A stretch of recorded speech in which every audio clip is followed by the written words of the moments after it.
Hello everyone, welcome to 12th Commerce OC lecture. We are into chapter number 2 and today we are going to start with directing part on page number 22. So let us start.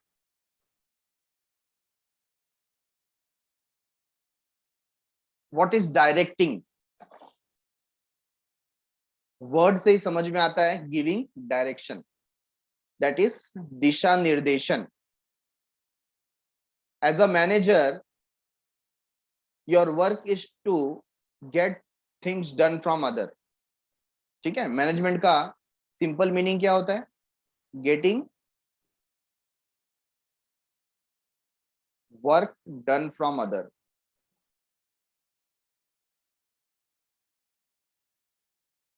दूसरों से काम करा करके लेना, ये management का सबसे simple meaning है. And getting work done from other, दूसरों से काम करा कर लेना है तो जैसा आपको चाहिए वैसा आप काम करा के लेंगे और उसके लिए आपको क्या करना पड़ेगा? प्रॉपर डायरेक्शन देना पड़ेगा. प्रॉपर डायरेक्शन देना पड़ेगा. तो आपने देखा है कि जो भी वर्क फोर्स रहता है उसको डायरेक्ट करने के लिए एक व्यक्ति का अपॉइंटमेंट हम करके रखते हैं. उसको आप मैनेजर बोलो, उसको आप सुपरवाइजर बोलो, it depend upon the level. ठीक है. सो प्रॉपर डायरेक्शन से हमको जैसा रिजल्ट चाहिए वैसा मिल सकता है. So directing is the soul of management function. देखो क्या वर्ड दे दिया. डायरेक्टिंग क्या है? पूरे मैनेजमेंट फंक्शन का आत्मा है, सोल है. It is the process of instructing, guiding. क्या क्या प्रोसेस आ जा रहा है इसमें? इंस्ट्रक्टिंग, इंस्ट्रक्शन देना, गाइडिंग, गाइड करना, कम्युनिकेटिंग. कम्युनिकेटिंग का मतलब जो भी ऑर्गेनाइजेशन का गोल है, रूल है, पॉलिसी है, ये सब बताना. किसे बताना? Employ and workers. Inspiring, motivating and supervising the employee to achieve predetermined goals. जो goals हमने predetermined करके रखा है, सोच करके रखा है, उसके लिए उनको इंस्पायर करना, मोटिवेट करना और उनके ऊपर ऑब्जर्वेशन रखना. किसके ऊपर? एम्प्लॉयज की बात कर. तो डायरेक्टिंग अपने आप में instruction, providing guidance, communicating rules regulations of the organization, inspiring them, motivating them and supervising them, इससे related होता है. तो ये wordings हमारे meaning and definition of directing में आने चाहिए. Direction is a continuous function initiated at top level. अब डायरेक्शन ऐसा नहीं कि एक बार आपने डायरेक्शन दे दिया तो काम खत्म हो गया. It's a continuous function. मतलब हर बार आपको क्या करना पड़ेगा? पहले सुपरवाइज करना पड़ेगा कि काम कैसे चल रहा है, प्रॉपर है कि नहीं है, और बार बार उनको डायरेक्शन देते रहना पड़ेगा. So it's a continuous function initiated eight top level. Start कहां से होता है? टॉप लेवल मैनेजमेंट से चालू होता है. And flows to the lower level through organisational hierarchy. Hierarchy मतलब जो हमारा पिरामिड स्ट्रक्चर है, टॉप लेवल से स्टार्ट होगा और उसका फ्लो डाउनवर्ड मतलब डाउन लेवल तक पहुंचेगा. It is a continuous managerial process that goes on throughout the tenure of the organization. तो ये continuous process है. जितना भी उसका पीरियड है ऑर्गेनाइजेशन का, तब तक वो चलता रहता है, चलता रहता है, चलता रहता है. ठीक है. Director is the person who shows the correct path. कौन होता है डायरेक्टर? डायरेक्टर जो प्रॉपर डायरेक्शन देता है, प्रॉपर पाथ शो करता है, उसको हम डायरेक्टर बोलते हैं.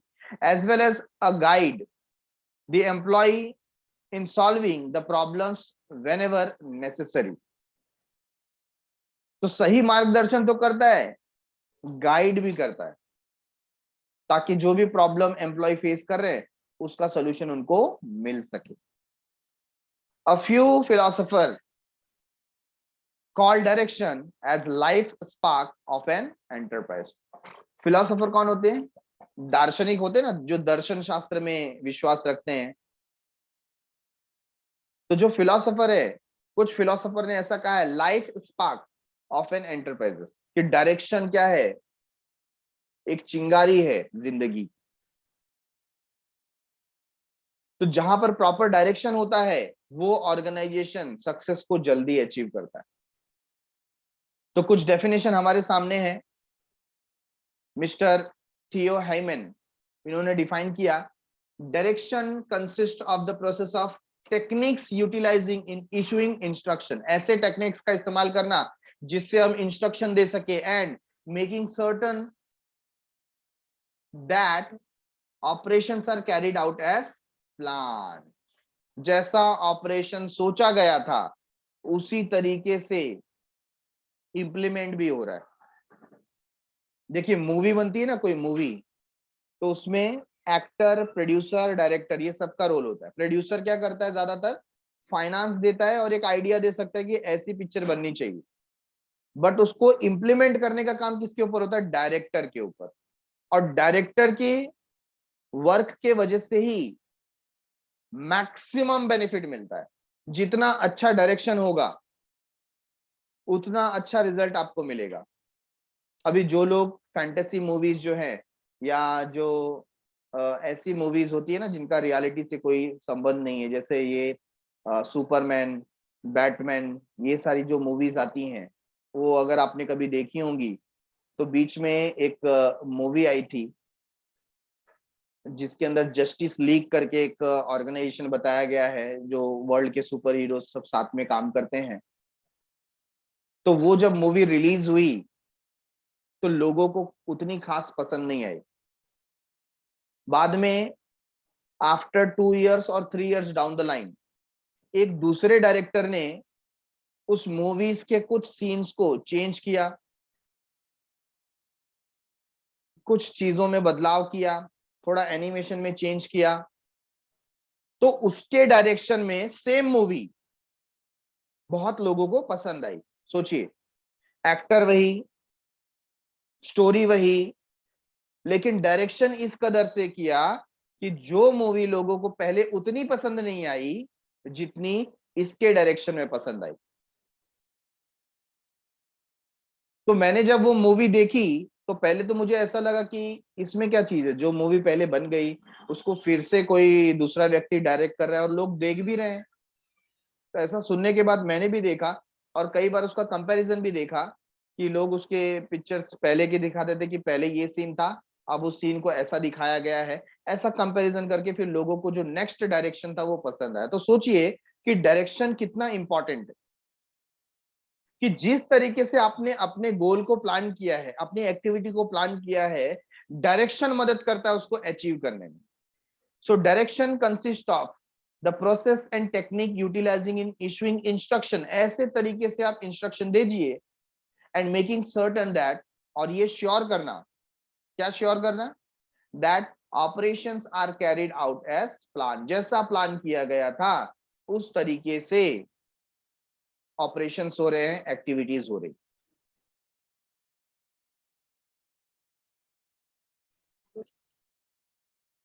अर्नेस्ट डेल क्या कहते हैं डायरेक्टिंग के बारे में, directing is what has to be done and in what manner through dictating the procedure and policies for accomplishing performance standard। देखो क्या बता दिया, directing is what has to be done, क्या करना है, आपका गोल क्या है, क्या प्लान किया है, and in what manner through dictating, किस तरीके से करना है ये बताने के लिए आप क्या कर रहे हो, डिक्टेट कर रहे हो, dictating the procedure and policies for accomplishing, accomplish करना मतलब अचीव करना, परफॉर्मेंस स्टैंडर्ड, उस बात को पूरा करना। तो ये है डायरेक्टिंग का पार्ट। नेक्स्ट, ओरविक एंड ब्रिज, ये क्या कह रहे हैं, directing is the guidance, the inspiration, the leadership of those men and women that constitute the real case of responsibilities of management। देखिए यहां पर थोड़ा सा मॉडिफाई किया गया, किसकी बात की गई है, उन वर्कफोर्स की बात की है, उन लोगों की बात की है that constitute the real case of responsibilities of management, जो खुद रियली मैनेजमेंट की रिस्पॉन्सिबिलिटी लेना चाहते हो। मतलब ऐसे नहीं कुछ लोग दबाव में काम कर रहे हैं, किसी मजबूरी के लिए काम कर रहे हैं, ऐसे लोगों की बात नहीं कर रहे हैं यहाँ पर। Directing is the guidance, the inspiration, the leadership. उनका गाइडेंस, उनका इंस्पिरेशन, उनका लीडरशिप है। किसका? ऐसे लोग जो रियल केस में क्या कर रहे हैं, मैनेजमेंट की रिस्पॉन्सिबिलिटी लेकर चल रहे हैं। अब आ जाते हैं इंपॉर्टेंस ऑफ डायरेक्टिंग पे। Importance of directing, directing refers to a process of technique of instructing, guiding, inspiring, counseling, overseeing, and leading people towards the accomplishment of organizational goals. तो ये डेफिनेशन मीनिंग हमने बार बार देखा। Supervision is an integral part of direction. क्यों भाई supervision? क्यों? क्योंकि जैसे जैसे आप सुपरवाइज करते हो, ऑब्जर्वेशन रखते हो, क्योंकि डायरेक्शन एक सिंगल काम नहीं है, सिंगल एक्टिविटी नहीं, ये एक कंटिन्यूअस एक्टिविटी है। तो आपको बार बार क्या करना पड़ता है, उनको डायरेक्ट करना पड़ता है। The director supervises employees by observation, examining the reports and behaviour of the employ. Employ का रिपोर्ट क्या है, एम्प्लॉय का बिहेवियर क्या है, इसके हिसाब से वो उनको क्या करता है, डायरेक्ट करता है। On the basis of above definition, the importance of directing can be stated as follows. पहला, इनिशिएट एक्शन। जब आप डायरेक्ट करोगे तभी एक्शन स्टार्ट होगा। आपने देखा ना मूवी बनते समय, तो जो डायरेक्टर रहता है वो क्या बोलता है, रोल कैमरा एक्शन, और जैसे वो एक्शन बोलता है वो सीन होना स्टार्ट हो जाता है, मतलब वो एक्ट करना लोग चालू कर देते हैं। क्यों? क्योंकि उसने क्या किया, डायरेक्ट किया। So direction is the function which supports to activate the plan. Plan को एक्टिवेट करने का एक सपोर्ट सिस्टम है। With the help of employees, every action is initiated through timely direction. Every action is initiated. हर एक action timely direction के basis पे क्या किया जाता है, शुरू किया जाता है, स्टार्ट किया जाता है। Proper instructions are given to subordinate. Subordinate कौन होते हैं? जो सुपीरियर के नीचे काम करते हैं, है ना, जो हमारे अंडर में काम करते हैं उसको हम क्या बोलते हैं, subordinate. So proper instructions are given to subordinate. Subordinate को प्रॉपर इंस्ट्रक्शन दिए होते हैं while completing their assigned task. जो काम उनको दिया गया है वो काम करवाते समय उनको प्रॉपर इंस्ट्रक्शन देना होता है। The manager direct the subordinate about what to do, how to do, when to do, and also to see that their instruction are properly followed. तो आपको कहीं ना कहीं ये कुछ वर्ड प्लानिंग के जैसा मैच करता हुआ दिखता है। What to do, how to do, when to do, है कि नहीं? क्यों? क्योंकि ये प्लानिंग का ही एग्जीक्यूशन है। तो जो मैनेजर है वो क्या करता है, वो अपने सबऑर्डिनेट्स को गाइड करता है, इंस्ट्रक्ट करता है, डायरेक्ट करता है, what to do, how to do, when to do, and also to see that their instructions are properly followed. ये भी ध्यान रखता है कि उन्होंने जो इंस्ट्रक्शन दिया है वो प्रॉपरली फॉलो हो रहा है। Getting it everyone? So point number 1 was regarding initiate action, मतलब एक्शन की शुरुआत डायरेक्शन से होता है। अब तक तो सारी चीजें प्लानिंग में थी, अब तक हमने सब कुछ ऑर्गेनाइज करके रखा, प्रॉपर ह्यूमन रिसोर्स बिठा करके रखा, बट जब डायरेक्टिंग स्टार्ट हुआ रियल इंप्लीमेंटेशन यहां से स्टार्ट हो रहा है। Integrate effort, integrates effort. Communication is one of the element of direction. अच्छा, आप डायरेक्ट करेंगे, लोगों का दिशा निर्देशन करेंगे, तो प्रॉपर कम्युनिकेशन होना चाहिए। ये कम्युनिकेशन वर्बल हो सकता है, रिटर्न हो सकता है, साइन लैंग्वेज हो सकता है, इशारे हो सकते हैं।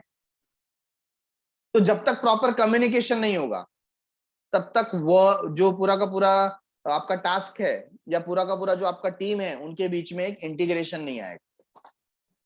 आप क्रिकेट मैच देखिए या फुटबॉल देखिए, तो उसमें जो कैप्टन होता है वो टीम को डायरेक्ट करता है कि नहीं? या आप क्रिकेट देखेंगे तो बॉलर बॉल डालने से पहले अपनी फील्डिंग को सेट करता है, और कुछ ना कुछ उनका प्लान, कभी कभी ओरली, कभी कभी किसी साइन से वो समझाने की कोशिश करता है कि मैं कैसे बॉल डालने वाला हूं और वो बॉल कहां जाएगी, आपको फील्डिंग में कहां खड़े रहना है कि नहीं?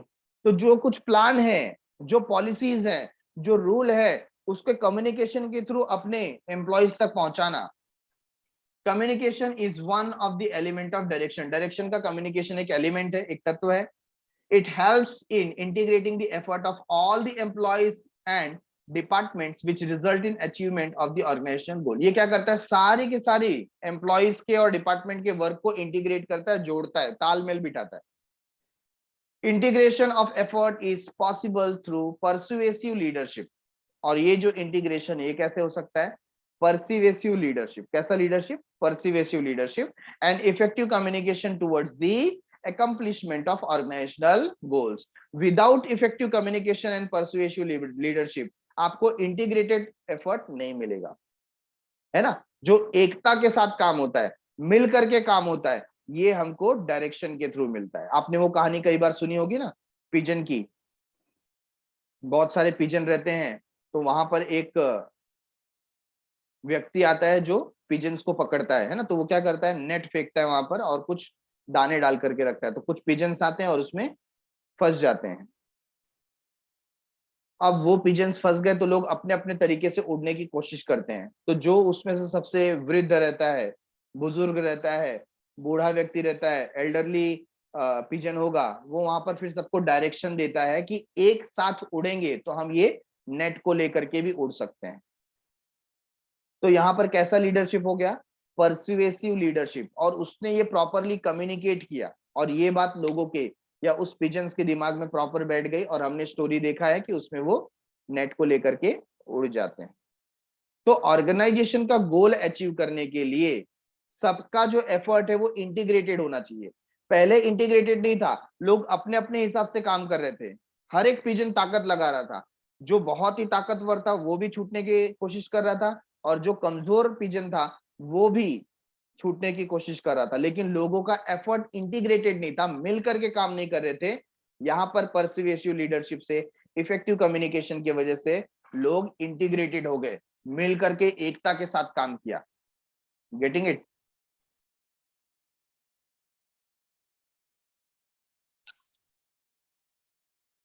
Directing is a means of motivation. यहां पर मीन्स का मतलब क्या होता है, यहां पर मीन्स का मतलब होता है सोर्स, स्रोत। ठीक है ना, आप क्या बोल सकते हो, इट्स अ सोर्स, या हिंदी में हम बोल सकते हैं स्रोत। ये एक सोर्स है किसका, मोटिवेशन का। क्योंकि डायरेक्शन के अंदर मोटिवेशन भी आता है, इंस्पिरेशन भी आता है। हम इंस्पायर करते हैं, हम वो एक्टिविटी करके दिखाते तो लोग हमसे इंस्पायर होते हैं, है कि नहीं। while directing the subordinate their opinions are also considered। जब हम डायरेक्ट करेंगे तो कई बार हम सबॉर्डिनेट्स का ओपिनियन भी डिमांड करते हैं कि आप लोगों का क्या सोचना है इस बारे में। A manager identifies the potential and ability of its subordinate। एक मैनेजर वो होता है जो अपने एम्प्लॉय, अपने सबॉर्डिनेट के छुपी हुई जो शक्ति है, जो पोटेंशियल है, जो उसकी एबिलिटी है, उसको पहचानता है। And helps them to give their best. और उनकी मदद करता है ताकि वो अपने सबसे बेस्ट परफॉर्मेंस दे पाए। ऐसा मैनेजर होता है। He also motivates them by offering them financial and non-financial incentive। तो ये तो सबसे अच्छा मोटिवेशन होता है ना, फाइनेंशियल। पैसा फेंको तमाशा देखो, आप किसी को बोल दो ये काम करो और आपका एक्स्ट्रा इंसेंटिव आपको मिलेगा, आपको एक्स्ट्रा कमीशन मिलेगा, तो वो एम्प्लॉय काम करने के लिए तैयार रहेगा। या तो फिर क्या कर सकते हैं, हम नॉन फाइनेंशियल इंसेंटिव दे सकते हैं, उसको शाबाशी दे दो, 4 एम्प्लॉय के सामने उसकी खुशामद कर दो कि भाई देखो ये एम्प्लॉय बेस्ट एम्प्लॉय, क्या काम करता है, बेस्ट, सबसे अच्छा। तो आप उसको, उसकी खुशामद कर दो, उसकी तारीफ कर दो, तो भी आपको अच्छा परफॉर्मेंस मिलेगा, है कि नहीं। तो दोनों तरीके से एक मैनेजर काम करता है। वो financial side by side non financial incentive provide करता है टू इंप्रूव देयर परफॉर्मेंस।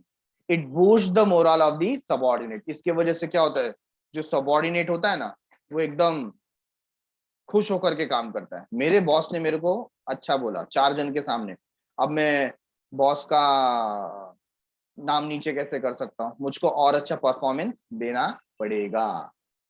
ठीक है ना। Point number 4, provides stability. Provides stability. अच्छा, डायरेक्शन कैसे स्टेबिलिटी लेकर के आ सकता है। So stability plays significant role in the growth and survival of the organization. Organization का वेरियस स्टेज होता है. क्या होता है? Various stage. स्टार्टिंग में जब ये ऑर्गेनाइजेशन स्टार्ट हुआ है तो ये इनिशिएटिव स्टेज होता है, फिर धीरे धीरे स्टेबल होता है और फिर पीक लेवल पे पहुंच जाता है. आपने काम अच्छा नहीं किया तो धीरे धीरे क्या होगा, वो गिरने लगेगा और एक दिन बंद हो जाएगा. तो इनिशियल स्टेज में उसको बहुत सपोर्ट की जरूरत होती है. उसको आपको पहले स्टेबल करना होता है और स्टेबिलिटी आने के बाद ही आप ग्रोथ की तरफ बढ़ सकते हो. ये बात समझ में आई क्या? तो आपके ऑर्गेनाइजेशन का जो चार्ट है वो ऊपर की तरफ ही जाना चाहिए और उसके लिए स्टेबिलिटी बहुत इंपॉर्टेंट है. क्या इंपॉर्टेंट है? स्टेबिलिटी. सो डायरेक्टिंग कैसे हेल्प कर सकता है स्टेबिलिटी के अंदर, वो हम लोग यहाँ पर देख रहे हैं. Effective leadership, communication, supervision and motivation, ये सारी चीजें अगर इफेक्टिव हो so it will develop cooperation and commitment among the employ. Employ के बीच में कोऑपरेशन डेवलप होगा, एक कमिटमेंट डेवलप होगा. It provide stability and creates balance among various department and group.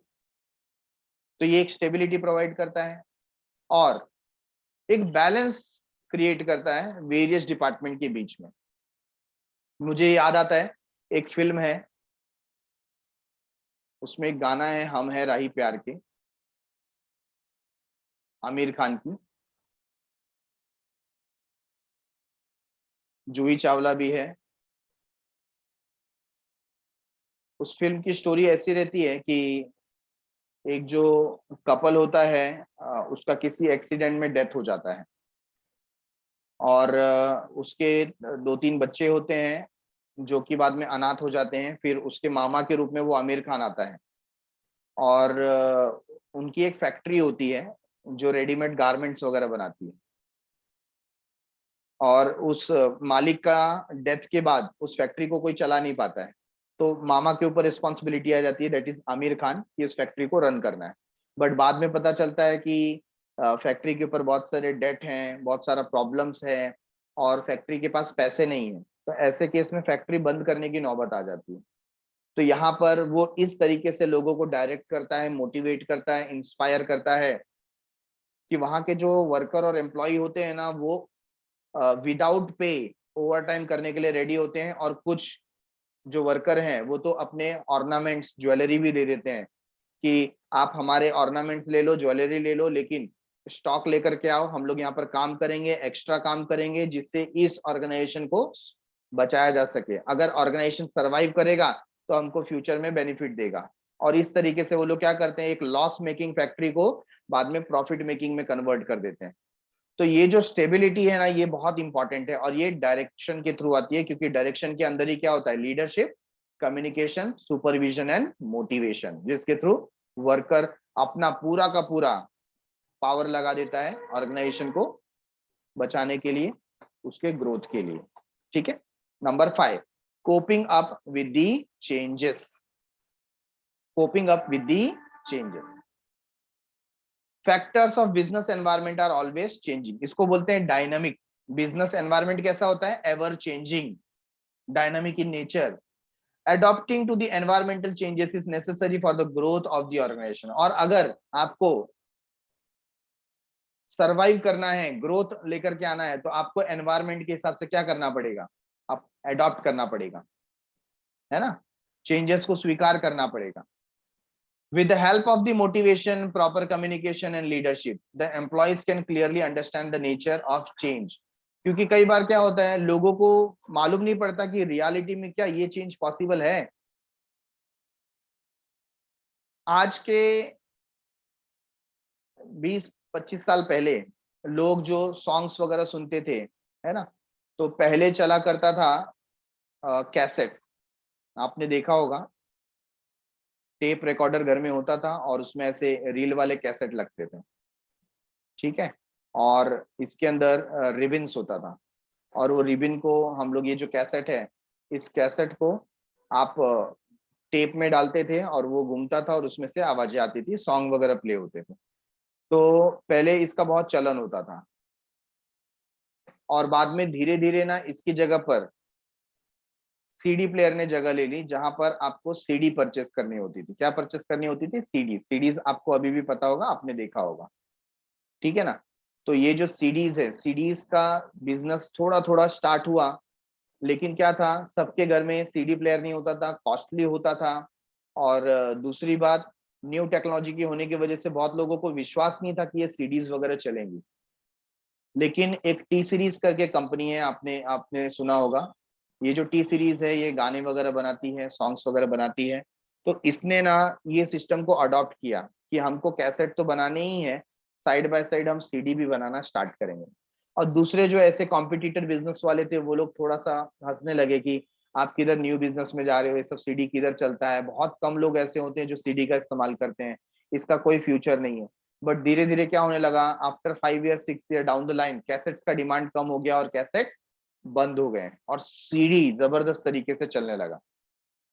और जो ऑर्गेनाइजेशन ने अपने आप में चेंजेस नहीं लेकर के आया था, इस चेंज को अडॉप्ट नहीं किया था, वो पैरिश हो गए, खत्म हो गए। और कौन बचा आज की तारीख में? टी सीरीज एक लीडिंग ब्रांड है सॉन्ग्स के अंदर। क्यों? क्योंकि इसने चेंजेस को अडॉप्ट किया। तो हमारे जो एम्प्लॉय है, हमारे जो वर्कर है, कई बार चेंजेस आता है ना, तो वो बहुत डिप्रेशन में चले जाते हैं, ये क्या नया आ गया, अब ऐसा क्यों करना है। लेकिन लीडरशिप डायरेक्शन ऐसा होता है जो क्या करता है, उस चेंजेस को अडॉप्ट करने में मदद करता है। अभी देखिए, लास्ट 1.5 साल से कोरोना या कोविड का जो प्रॉब्लम्स क्रिएट हुआ है, उसके अंदर जो भी फिजिकल वर्क होता था, ज्यादातर मोर देन 50% सब वर्क फ्रॉम होम हो गया है, जो चीजें हो सकती थी। अब लोगों को बहुत दिक्कत का सामना करना पड़ा। कई लोगों के घर में गैजेट्स नहीं है, अप्लायंसेस नहीं है, डिवाइसेस नहीं है, वाईफाई प्रॉपर नहीं होता, नेटवर्क प्रॉपर नहीं है ना। और फिर क्या होता है, आपका ऑफिस जॉब होता तो 8-10 घंटे में खत्म हो जाता था, लेकिन घर पे काम करना है मतलब हमेशा काम करते रहो, कभी भी बॉस का कॉल आता है, हमेशा आप बिजी रहते हो, ऐसे बहुत सारे प्रॉब्लम्स है। तो इस चेंजेस को अडॉप्ट करने के लिए आपको प्रॉपर मोटिवेशन, डायरेक्शन, कम्युनिकेशन की जरूरत होती है, जो कि यहाँ पर हमको मैनेजर से मिलता है।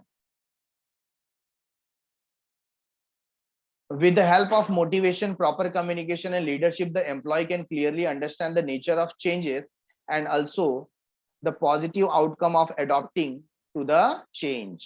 तो अगर आप चेंज को अडॉप्ट करते हो, तो उसका बेनिफिट आपको क्या मिलेगा, वो भी एम्प्लॉय को समझ में आता है। ठीक है। For example, E filing, use of robots at work place etcetera. तो ऐसे जो नए नए चेंजेस आए हैं, उसके लिए एम्प्लॉयज को अडॉप्ट करने में हेल्पफुल होता है direction. Number 6, effective utilisation of resources. आपका डायरेक्शन प्रॉब्लम प्रॉपर होगा, तो फिर वेस्टेज कम होगा और रिसोर्सेस का प्रॉपर यूटिलाइजेशन हो पाएगा। Direction involves assigning duties and responsibility to everyone. Proper instruction and systems are develop to avoid wastage. ऐसा सिस्टम डेवलप किया जाता है, ऐसा इंस्ट्रक्शन दिया जाता है जिसके अंदर हम वेस्टेज को कम से कम करें। डुप्लीकेशन ऑफ एफर्ट, काम डबल ना करना पड़े, सिंगल एक्टिविटी में ही आपका काम हो जाए, ठीक है ना, ऐसे सिस्टम को डेवलप किया जाता है। Subordinates are guided to utilise the resources. Subordinate को गाइड किया जाता है कि आपको रिसोर्सेज का इस्तेमाल कहाँ करना है, कैसे करना है, ताकि वेस्टेज को कम किया जाए। That is man, machine, material and money in the maximum possible way. It helps in reducing cost and increasing profit. इसकी मदद से हम कॉस्ट को कम कर पाते हैं और प्रॉफिट को बढ़ा पाते हैं। प्रॉपर डायरेक्शन होगा तो टीम स्पिरिट भी डेवलप होगी। So it creates team spirit. Team spirit मतलब साथ में मिलकर के काम करने की भावना। Esprit de corps. Direction focuses on motivating the subordinates for group effort. हमेशा हम एम्प्लॉयज को ग्रुप में काम करने के लिए मोटिवेट करते हैं कि आप मिलकर काम कीजिए, प्रोजेक्ट साथ में मिलकर के कीजिए, तो आपको ज्यादा बेनिफिट मिलेगा। ग्रुप एफर्ट और team spirit plays vital role in the success of organisation than individual effort. तो अगर कोई इंडिविजुअल व्यक्ति एफर्ट ले रहा है, उसकी जगह पे कोई ग्रुप मिलकर के एफर्ट लेगा ना, तो उसका ज्यादा इंपैक्ट आता है, लोगों के बीच में एक भाईचारा बढ़ता है, टीम स्पिरिट डेवलप होती है, लोग मिलकर के अच्छा काम करते हैं। Therefore the role of manager, manager का रोल क्या है, as a director plays very important role in guiding and motivating the employees to achieve the predetermined goal। तो जो गोल प्लान करके रखा है, उसके अंदर मैनेजर का कम्युनिकेशन, उसका डायरेक्शन बहुत इंपॉर्टेंट हो जाता है और it will play a vital role, बहुत ही इंपॉर्टेंट रोल प्ले करता है। Point number 8, explores capabilities of individual. इसके पहले पॉइंट्स में भी हमने बात किया कि मैनेजर का काम होता है कि हमारे जो एम्प्लॉय हैं उनका पोटेंशियल क्या है, उनकी एबिलिटी क्या है, उसको पहचान करके मैक्सिमम ऑप्टिमम लेवल तक वो कैसे उसको यूज कर सकता है, ऐसा उसको ट्रेन करना, ऐसा उसको मोटिवेट करना, ऐसा उसको इंस्पायर करना। सो डायरेक्शन इसमें हेल्प करता है। Every individual has various capabilities और potential in addition to their formal qualification. Direction helps to identify and utilize their ability. तो जो डायरेक्शन होता है ना, ये पहले यही करता है, आइडेंटिफाई करता है कि उस व्यक्ति का खास बात क्या है, क्या स्किल है उसके अंदर, क्या एबिलिटी है उसके अंदर, for best performance by encouraging and motivating them just like a leader. Leader के जैसा उनको मोटिवेट किया जाए। ठीक है। Point number 9, increases efficiency level. ये तो होना ही है, क्योंकि जब डायरेक्शन प्रॉपर होगा, इंस्पिरेशन मिलेगा, मोटिवेशन मिलेगा, प्रॉपर गाइडेंस मिलेगा, तो हमारा जो एम्प्लॉय है उसके माइंड में क्लैरिटी होगी कि करना क्या है, कैसे करना है, और हमेशा हमारे ऊपर सुपरविजन भी होगा, है ना। तो हम कहीं कुछ गलत कर रहे हैं तो उसको भी रेक्टिफाई किया जाएगा, वेस्टेज कम होंगे और इसकी वजह से ऑटोमेटिकली एफिशिएंसी लेवल बढ़ जाएगा। Guidance and motivation is given to subordinates to perform their best level. Being a leader, team spirit is created by the manager. Leader हमेशा क्या करता है, टीम स्पिरिट को डेवलप करता है। As well as proper technique of supervision are used. तो सही तरीके का सुपरविजन यूज होता है जिसके वजह से एम्प्लॉय की एबिलिटी को परखा जा सके, उसके कहाँ मिस्टेक हो रहे हैं उसको देखा जा सके और उसको नलीफाई किया जा सके। It works positively and results into enhancing the efficiency level of the whole organisation. इसके वजह से एम्प्लॉय का, वर्कर का एफिशिएंसी लेवल बढ़ जाता है और ओवरऑल ऑर्गेनाइजेशन का भी एफिशिएंसी बढ़ जाता है। एंड लास्ट इज कोऑपरेशन, एक दूसरे का सहकार्य। Cooperation is necessary for smooth flow of organizational activity. It should be created by manager. Manager ने ये क्रिएट करना चाहिए। देखो बताया गया कि एक्चुअली कोऑपरेशन सबके अंदर होता नहीं है, ये क्या होता है, मैनेजर द्वारा क्रिएट किया जाता है। That is director from top level to the bottom level of the management. Healthy cooperation, teamwork and higher efficiency level lead to attainment of goal. तो जितना हम लोग कोऑपरेशन या सहकार की भावना को डेवलप करेंगे उतना एफिशिएंसी लेवल ऑर्गेनाइजेशन में बढ़ेगा। Thus, directing to subordinate is the basic management function that include building an effective work climate through motivation. तो मोटिवेशन के थ्रू हम एक इफेक्टिव क्लाइमेट को डेवलप करते हैं, यही है डायरेक्टिंग का function. So done for the day, thanks a lot for watching. मिलते हैं अगले एपिसोड में, तब तक के लिए बाय बाय, शुक्रिया, शब खैर, सायोनारा, बाय बाय एवरीवन।